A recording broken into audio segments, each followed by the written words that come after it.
Aplauda o Senhor. Glorifique e exalte o nome dEle. Aleluia. Obrigado, Senhor, pela Tua presença nesse lugar. Espírito Santo de Deus, continua a se mover. E nós precisamos continuar ouvindo a Tua voz. Nos alimenta pela Tua palavra, por bondade, em nome de Jesus. Diga amém. Que a maravilhosa graça e paz do Senhor seja com a amada igreja, com todos os irmãos e amigos, os que estão aqui, os que estão em casa, no trabalho, participando de algum modo desse culto. Creia que o Senhor vai falar ao seu coração. Amém? De pé, pega a sua Bíblia, por favor. Provérbios capítulo 1. Verso 20. Provérbios capítulo 1, verso 20. Não vou voltar para casa com aquilo que o Senhor mandou entregar a você. Amém? Quem quer receber? Quem crê que Deus fala? Já está falando, né? Desde o começo do culto. Glória a Deus. Se você achou Provérbios capítulo 1, diga amém. Verso 20. A sabedoria clama em alta voz nas ruas. Ergue a voz nas praças públicas, nas esquinas das ruas barulhentas, ela clama. E nas portas da cidade faz o seu discurso. E ela diz: até quando vocês inexperientes irão contentar-se com a sua inexperiência? Vocês zombadores, até quando terão prazer na zombaria? E vocês tolos, até quando desprezarão o conhecimento? Se acatarem a minha repreensão, eu lhes darei um espírito de sabedoria e lhe revelarei os meus pensamentos. Vocês, porém, rejeitaram o meu convite, ninguém se importou quando eu estendi minha mão. Visto que desprezaram totalmente o meu conselho e não quiseram aceitar a minha repreensão. Eu, da minha parte, vou rir-me da sua desgraça. Zombarei quando o que temem se abater sobre vocês. Quando aquilo que temem abater sobre vocês como uma tempestade, quando a desgraça os atingir como um vendaval, quando a angústia e a dor os dominarem, então vocês me chamarão, mas não responderei. Procurarão por mim, mas não me encontrarão. Visto que desprezaram o conhecimento. E recusaram o que, igreja? Recusaram o que? O temor do Senhor. Não quiseram aceitar o meu conselho. E fizeram pouco caso da minha advertência. Por isso, comerão do fruto da sua conduta e se fartarão das suas próprias maquinações. Pois a inconstância dos inexperientes os matará, e a falsa segurança dos tolos os destruirá. Mas quem me ouvir, viverá estará tranquilo, sem temer mal nenhum. Você pode repetir comigo, segundo a minha versão, diga assim: mas quem me ouvir, viverá em segurança, estará tranquilo, sem temer nenhum mal. Então, a sabedoria fala. Amém? O Senhor se revela. Sim ou não? Viver pelo temor do Senhor é fonte de vida. Não acatar a orientação da palavra atrai problemas. Não que Deus tenha mal para ninguém, mas por causa das nossas más escolhas. Amém? Então, olhe para quem está falando e diga assim: ouça o Senhor nessa noite e acate a sua orientação. Você pode se assentar dando glórias a esse Deus maravilhoso. Partindo do capítulo 1 de Provérbios, eu posso lhe afirmar, não só nesse livro, mas em toda a Bíblia, que o nosso Deus está sempre a se comunicar com todos nós. Deus sempre se revela de forma alta e clara. E como Jesus disse: quem tem ouvidos para ouvir, que os seus ouvidos sejam abertos nessa noite, em nome de Jesus. Mas deixa eu te dizer, o nosso Deus fala conosco por meio da sua criação. O Senhor fala comigo e com você por meio da nossa consciência. Deus fala através da sua palavra, como está falando comigo e com você agora, nesse exato momento. Ele usa pessoas. O nosso Deus se revela. E esse texto está nos ensinando que há um urgente chamamento Olha aí no seu texto, na Bíblia. O texto nos diz que a sabedoria se faz ouvir nas ruas, nas praças, nos altos dos muros, a entrada das portas. No tempo bíblico é onde havia comércio, muita movimentação, a entrada das portas e nas cidades. Esse texto de Provérbios 1, versos de 20 a 33, nos mostra que a sabedoria se dirige a 3 tipos de pessoas. A sabedoria se dirige aos nécios. São pessoas ingênuas que creem em qualquer coisa, mas não examinam nada. São completamente crédulos. Pessoas que se deixam desviar facilmente. Mas nesse texto base, o livro de Provérbios, esse texto que nós lemos, a sabedoria também se reporta aos escarnecedores. São aqueles que acham que sabem de tudo. E por isso menosprezam o conhecimento de Deus, o temor do Senhor, a orientação da palavra. E esse texto fala que a sabedoria também se remete aos loucos. São pessoas ignorantes que não querem de maneira alguma conhecer a verdade e muito menos viver por ela. A advertência da palavra é que os loucos gostam da insensatez, mas não levam em conta que essa insensatez os destruirá. Veja o verso 22. A pergunta feita é: até quando vocês inexperientes ou nécios irão contentar-se com a sua inexperiência? Até quando vocês zombadores ou escarnecedores, até quando terão prazer na zombaria? E até quando vocês tolos ou loucos irão desprezar o conhecimento? Deus te trouxe aqui e Ele já está falando ao seu coração. Mas me permita em amor lhe fazer refletir. Até quando? Até quando viver quebrando a cabeça? Até quando viver sempre se dando mal, achando que sabe de tudo e fazendo tudo errado? Até quando não buscar a sabedoria em Deus e em sua palavra para edificar a vida, a casa, a família? Até quando criar os filhos de qualquer forma num mundo extremamente mau e perigoso? Até quando? Cada um de nós nessa noite, questionado pelo Espírito Santo de Deus e pela palavra de Deus, dá a sua resposta para o Senhor com sinceridade. Todo aquele que se arrisca a viver nesse mundo sem a sabedoria que só o Senhor dá, comerá do fruto da sua conduta. E considere que plantar algo nessa vida sem a sabedoria de Deus é inevitavelmente ter problemas, e não pequenos, grandes problemas. E aí eu quero passear um pouquinho pelo contexto de família. A palavra é clara. O Senhor criou macho e fêmea. O Senhor instituiu a família através de um relacionamento heterossexual. E a civilização humana só tem perdurado e se mantido por causa desse princípio que Deus estabeleceu. A verdade sobre família e sociedade é a seguinte: nenhuma sociedade é mais forte do que a vitalidade de suas famílias. E a vitalidade de toda a família depende do relacionamento entre pessoas do sexo oposto. Vimos no texto que lemos há pouco que a sabedoria se dirige a 3 tipos de pessoas: nécios, escarnecedores e loucos. Mas os loucos são pessoas ignorantes por opção. E essa ignorância tem a ver com a verdade, a vontade e a palavra de Deus para a nossa vida. Para os loucos, a insensatez é um estilo de vida. Me escute. Quem quer viver na prática do pecado e quem quer induzir os outros a viverem esse estilo de vida é louco, é insensato. Quer viver entregue a si mesmo, sem negar nenhum bem ao seu coração. E essa loucura só será vencida e abandonada quando se acatar a sabedoria, que não é a IBK, não é uma igreja batista, não é uma igreja presbiteriana, não é uma igreja quadrangular. Só se vive com sabedoria quando se acata a sabedoria que só Deus pode nos dar. Vivemos dias difíceis.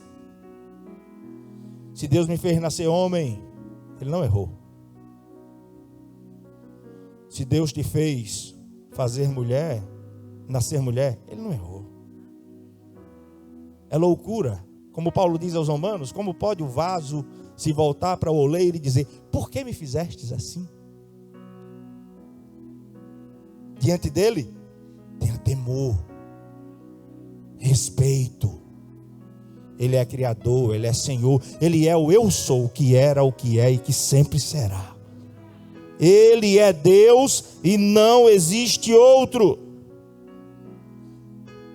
Aqui tem liberdade, mas essa palavra era para domingo de manhã.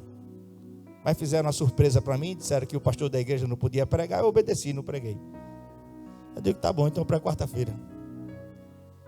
Agora, como pais, como servos de Deus, precisamos de sabedoria para criar e ajudar nossos filhos, para que vivam essa vida na sabedoria que Deus dá. Pai, me escute. Deus te deu um menino, reforce nele a masculinidade que Deus pôs nele. E outra, ser masculino não significa ser machista. Ser masculino não significa ser bruto, não significa ser ignorante. E para a galera jovem, ser masculino não significa ser galinha. Meu irmão, eu dou um testemunho para meus 2 filhos desde cedo. Eu sou homem de uma mulher só. E quando chegar a idade certa deles começarem a namorar, eles vão saber disso. Não tem essa de ir para uma festinha e ver quem beija mais. Não. Quando começar a namorar, vai aprender desde o namoro que um homem se relaciona com uma mulher. Instiga teu filho, desde a adolescência, a ser o pegador. Eu quero ver quando ele chegar diante do altar e ele tiver que se dedicar a uma mulher para o resto da vida. Vai ser bronca, irmão. Porque ele viveu a vida toda com uma coisa sem saber o que é um compromisso sério. Vai saber da noite para o dia? Primeiro ele tem que ter essa referência dentro da sua casa. Não, meu filho. Homem de Deus que vive pela sabedoria que Deus dá é homem de uma mulher só. Só a morte vai separar. Vai andar os dois encovardinho, velhinho, na bênção, até a morte separar, ou Jesus voltar e levar todo mundo para a glória. Você quer ser arrebatado? Você crê mesmo nisso? Ser feminina não se resume a ser uma boa cozinheira. Se bem que se for prendada, abençoada é o marido. Eu sou ricamente abençoado, irmão. Ser feminina não significa apenas ter um corpo malhado, ser sensual, sedutora. Não é apenas isso. E também não confunda ser feminina com feminista. Se opor completamente aos homens, travar uma verdadeira guerra contra os homens. A nossa preocupação é que temos visto que a cultura, o pecado, os loucos, os que não possuem o mínimo de temor a Deus, é que tem influenciado, são os youtubers. Olha o comportamento das crianças, às vezes uma cópia inconsciente. Não, eu tenho referência, a partir da palavra, a partir do Deus Criador. A cultura, o pecado, os loucos, aqueles que não têm o mínimo de temor a Deus, é que tem influenciado crianças, adolescentes e jovens. Pai, o nosso reduto familiar deve ser devidamente ajustado para exercer a influência necessária nos nossos filhos. E nós iremos lançar homens e mulheres na sociedade devidamente ajustados, que se movem pela sabedoria que Deus dá a qualquer um. Tiago 1,5, quem tem falta de sabedoria, peça a Deus, que a todos dá liberamente e não lhe passe em rosto. É preciso buscar. É assim que eu e você devemos viver. Algo importante de se tratar, de se falar constantemente: a sexualidade é definida por Deus. E nós, especialmente os pais, precisamos firmá-la, consolidá-la. Em uma família, Deus tem muito bem definido os papéis do homem, da mulher. Então o papel do homem e da mulher já foi definido por Deus.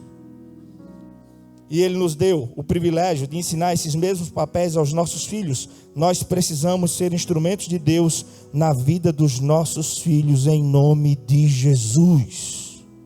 Agora, sejamos realistas. Criar filhos à imagem de Deus exigirá de mim e de você muito treinamento e dedicação. Porque precisamos abrir um caminho para eles, a fim de que vivam nele a vida toda. Jesus é esse caminho. Ensina a criança no caminho. Já dizia o pastor Brito. Ensina a criança, porque é mais fácil. O adolescente aprende, mas já traz uma certa dificuldadezinha. O jovem também aprende, qualquer um aprende, mas ensinar a criança é especial. Desde cedo, na palavra, firmado, ministrando sobre ele e sobre ela a bênção do eterno. Ensina a criança no caminho em que deve andar, e quando crescer, não se desviará dele. Está errado. Quando ele crescer, ele decide. Está errado. Não é isso que a Bíblia diz, não. Ensina a criança, inculca. Se você não fizer isso, a internet vai fazer. Umas focas que tem por aí, uns negócios tronchos, meio doido por aí, vai influenciar. Irmão, tem que vigiar o tempo todo. É só um clique. É só passar o dedinho. E está vendo o quê? Está ouvindo quem? Está assistindo o quê? Nunca desista de seus filhos, porque eles serão motivo de alegria e honra na sua vida, em nome de Jesus. Nunca desista dos seus filhos. Deuteronômio 6, a partir do verso 7, o texto nos ensina que precisamos ensinar com persistência. Precisamos conversar com eles e sobre a palavra em todo o tempo. A criação dos filhos demanda tempo. E não pode ser qualquer tempo, precisa ser tempo de qualidade. E esse ensinar é processo longo e demorado, mas com a graça de Deus, iremos vencer em nome de Jesus. Com sabedoria. Provérbios 29, 17 diz assim: discipline seu filho, e este lhe dará paz, trará grande prazer à sua alma.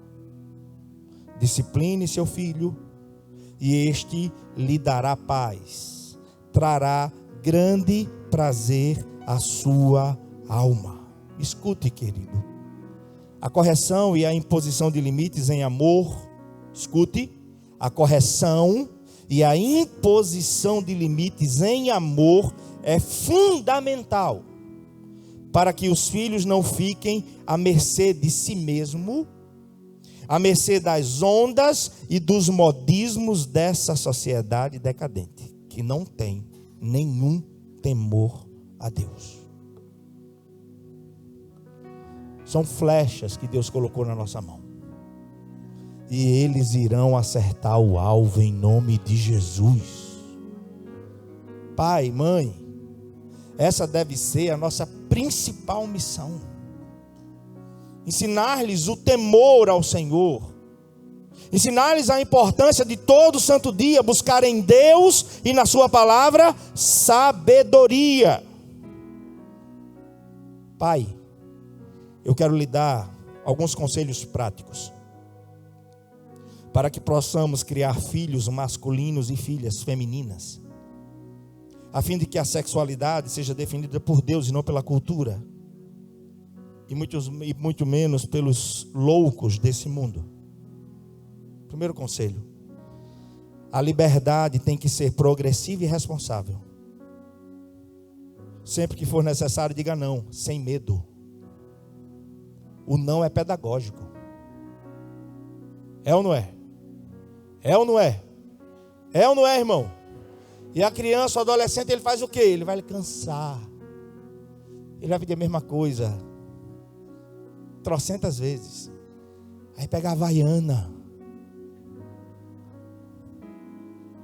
Traumatiza, irmão? Corrija o seu filho, já li para você. E ele te dará paz. Sabe por quê? Porque a disciplina vai ensinar que há limite.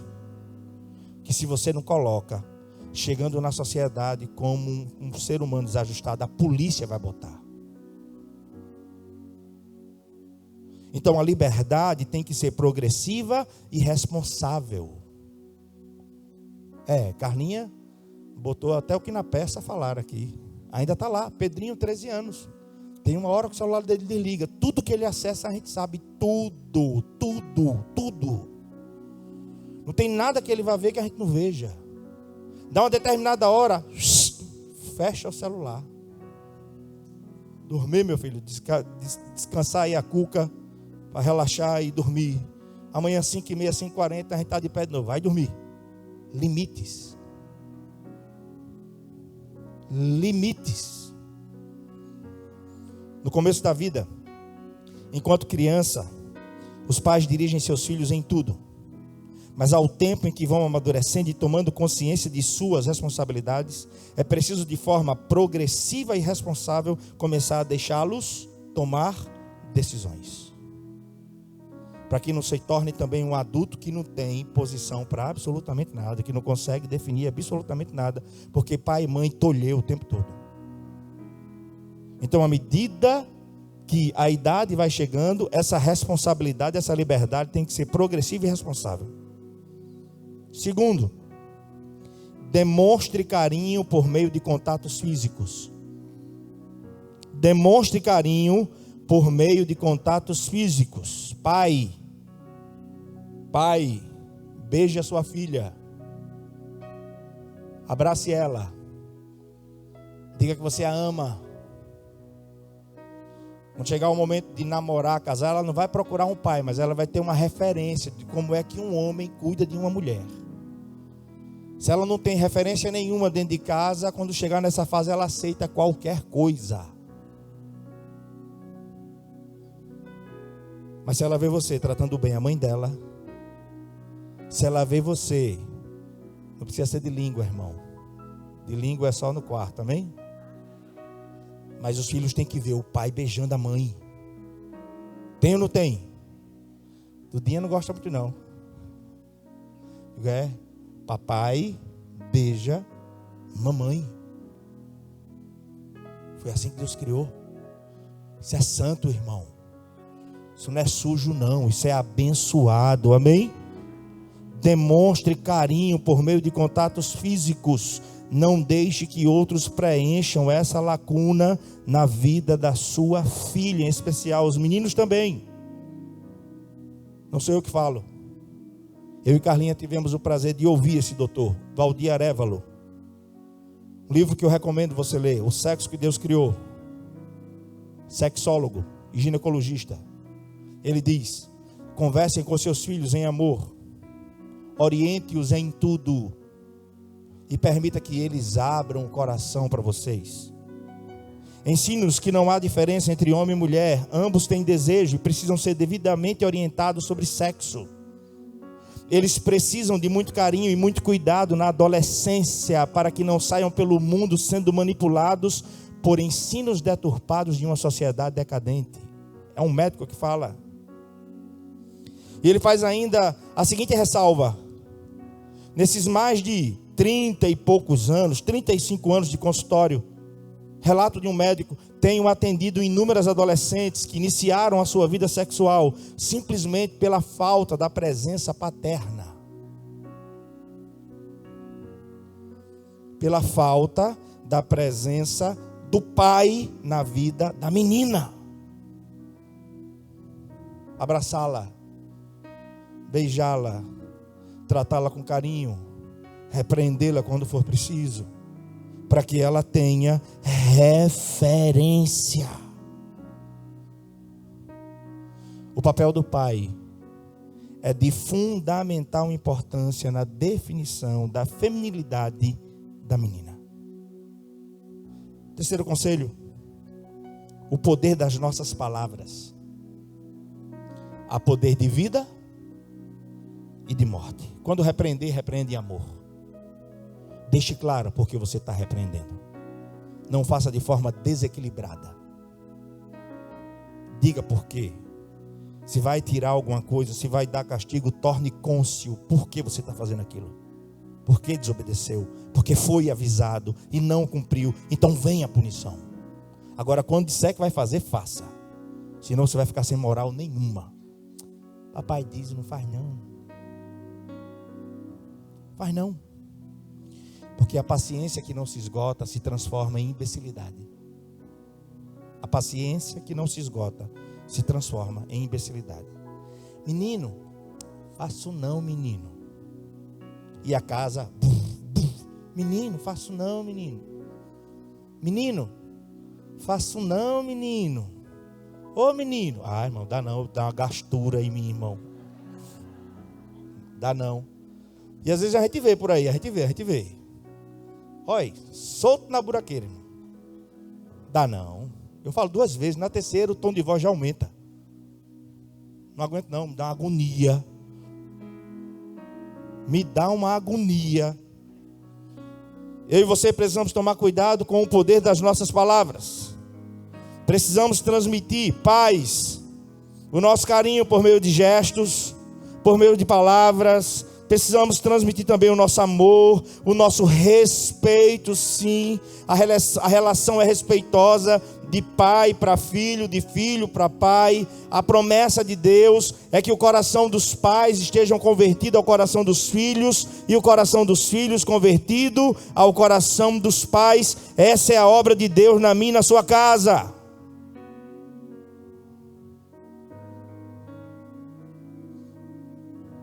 Grave memórias nela. Princesa, papai te ama. Está ficando uma moça linda. Você é uma princesa de Deus.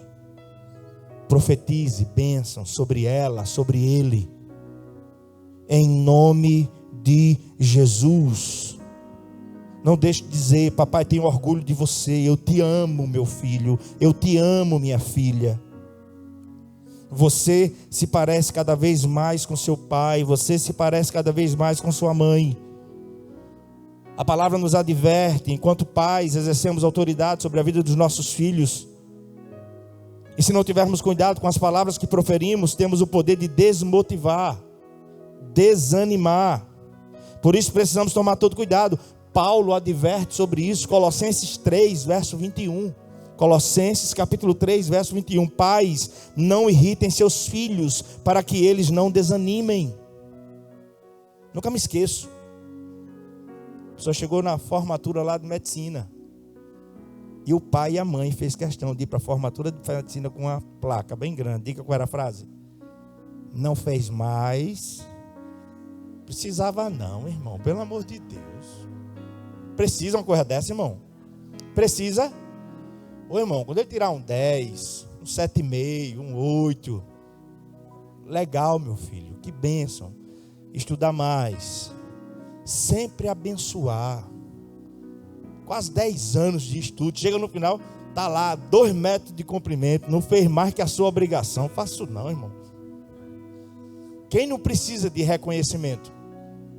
Quem não precisa de reconhecimento? Quem não precisa de estímulo? Quem não precisa de uma palavra de ânimo? Todos nós precisamos. 4º conselho, pai. Promova encontros familiares. Precisamos criar o hábito de estar sempre em família. E fazer com que esses momentos sejam sempre especiais e agradáveis. Eu tenho essa regra. Tem viagens que só sou eu e Carla.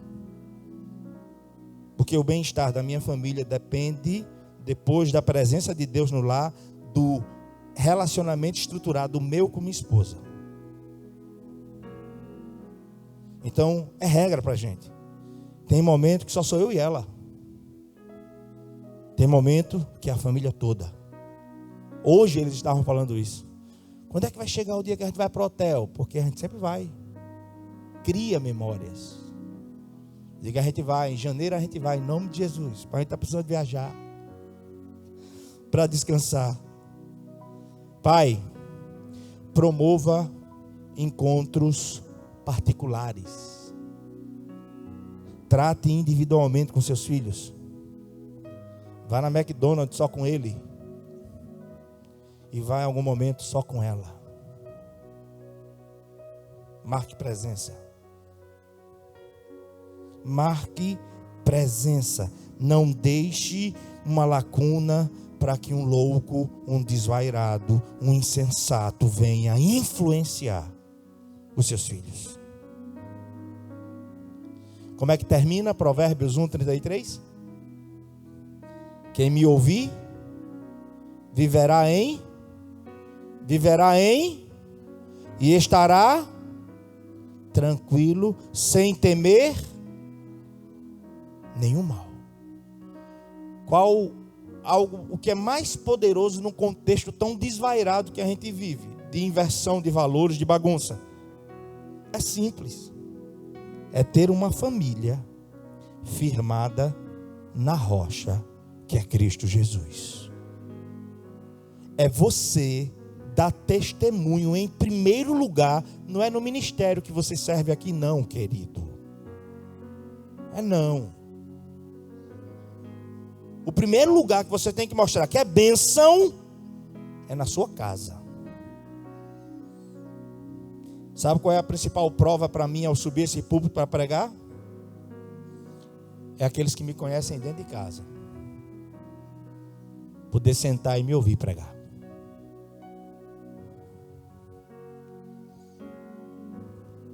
E eu quero concluir. Cuide da sua família, pai. Cuide do seu casamento, do seu cônjuge, dos seus filhos. Não deixe em hipótese alguma o diálogo, o respeito, o carinho, a atenção, a atração, o amor desaparecer, sumir da sua família e do seu casamento. Quantos que infelizmente estão vivendo aos trancos e barrancos, mera aparência.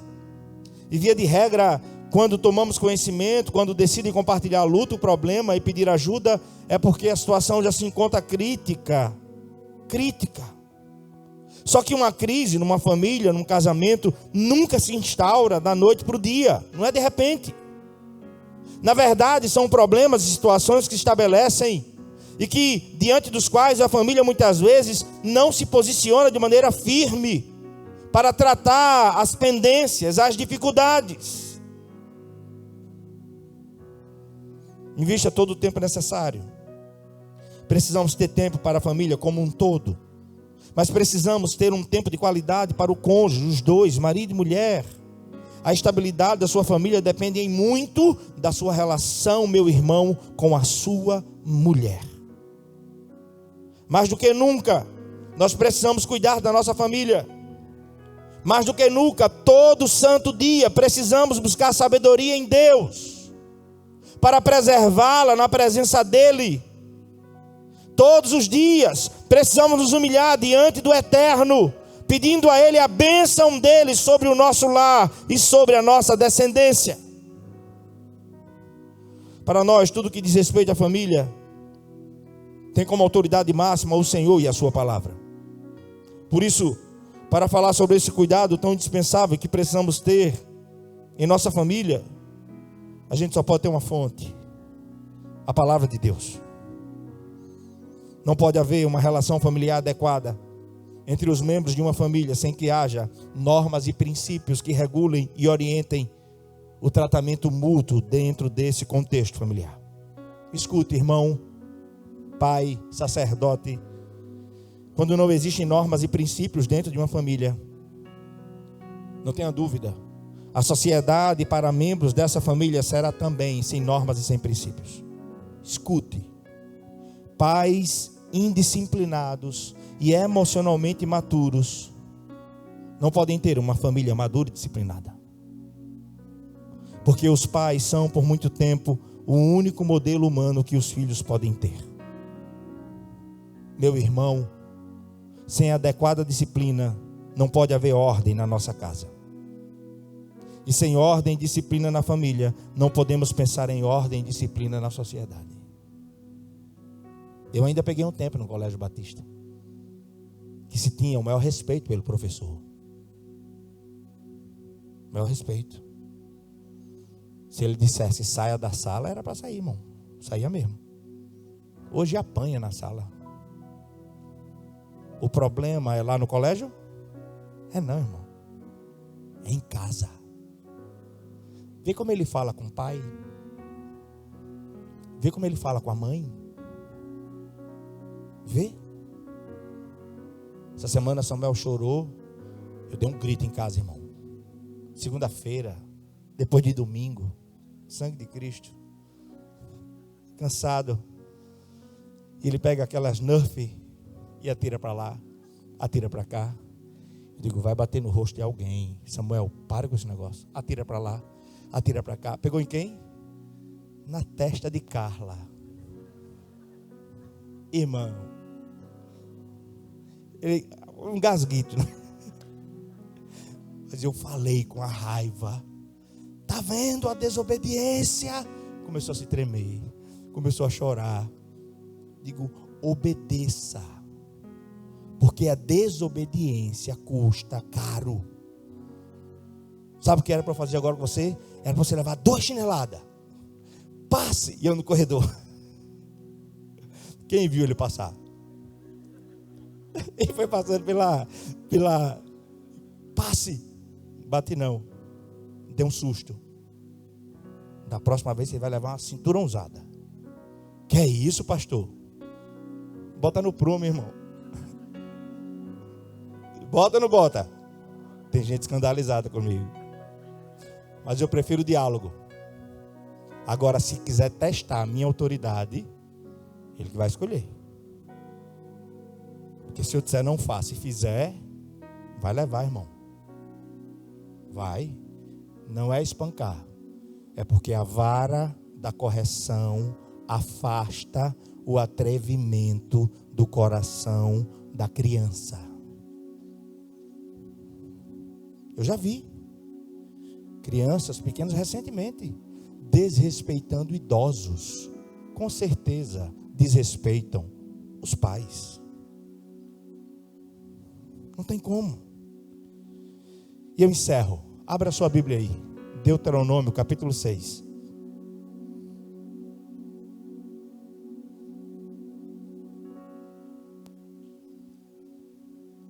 Deuteronômio capítulo 6. Preste atenção.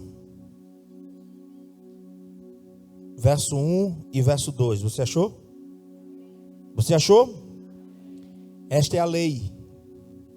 Isto é, os decretos e as ordenanças que o Senhor, o seu Deus, ordenou que eu lhes ensinasse, para que vocês os cumpram na terra para a qual estão indo, para dela tomar posse. Desse modo, como é que diz aí, irmãos?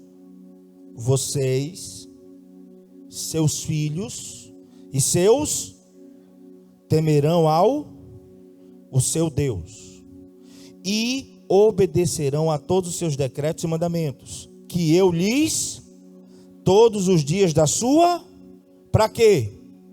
Para que tenham vida. Olhe para mim para a gente encerrar. Moisés está falando, ensinando ao povo sobre a importância da família obedecer ao Senhor. O que é que esse texto está falando? Ele ensina quem deveria guardar e como deveria ser guardada a palavra. Quem e como. Moisés ensina quem deve guardar a palavra. Você, seus filhos e seus netos. Qual é a tua missão como pai? Qual é a tua missão como mãe? O legado tem que permanecer vivo. Temer ao Senhor. E não ache que trazer para a igreja apenas resolve, não. Porque o caráter tem que ser forjado. A igreja participa desse processo, mas o filho é teu. Andando pelo caminho, levantando, assentando, levando para a escola, assentando para almoçar, em todo tempo inculque a palavra. A palavra. Então Moisés nos ensina quem deve guardar: vocês, seus filhos e seus netos. Ele está falando, igreja, sobre obediência coletiva. É toda uma família obedecendo a Deus. Porque a palavra de Deus é algo que tem que ser preservado dentro da família, dentro do lar. A palavra de Deus é o bem mais precioso que tem que ser passado de geração a geração. Que o maior legado em nossa casa seja a palavra de Deus. Não existe riqueza maior que possamos conservar. Não existe riqueza maior que um pai possa deixar para um filho, que uma geração mantenha viva para outra geração. Eu vou servir o Deus de meu pai. Eu serei um homem de Deus como meu pai. Eu serei uma mulher de Deus como a minha mãe. Porque lá fora não tem exemplo, irmão. Lá fora não tem exemplo. O exemplo tem que ser dentro da minha e da sua casa. E o texto diz mais: que a nossa família precisa obedecer aos decretos, às ordenanças do Senhor, ou seja, obedecer a palavra de Deus. E nos diz que devemos fazer isso como? Por todos os dias da tua vida. Você pode dizer amém? A sabedoria clama em alta voz. A sabedoria ergue a sua voz nas praças públicas. O Senhor está falando. Como é que você tem vivido? E a sabedoria encerra o seu discurso: quem me ouvir vai viver em segurança. Quem me ouvir, o tempo pode ser turbulento como for, mas estará tranquilo. Quem me temer, o que é que diz o Salmo 112? Salmo 112 diz que quem teme ao Senhor não temerá más notícias, porque o seu coração está firme, ele confia no Senhor. Tem exemplo dentro de casa? A palavra é pregada e ensinada com autenticidade, com exemplo. Seus filhos são do Senhor. E sobre a vida deles se cumprirá a bênção do Eterno. E essa bênção guarda a nossa saída, a nossa chegada. Pela frente, por trás, nos conduz, nos abençoa e nos protege.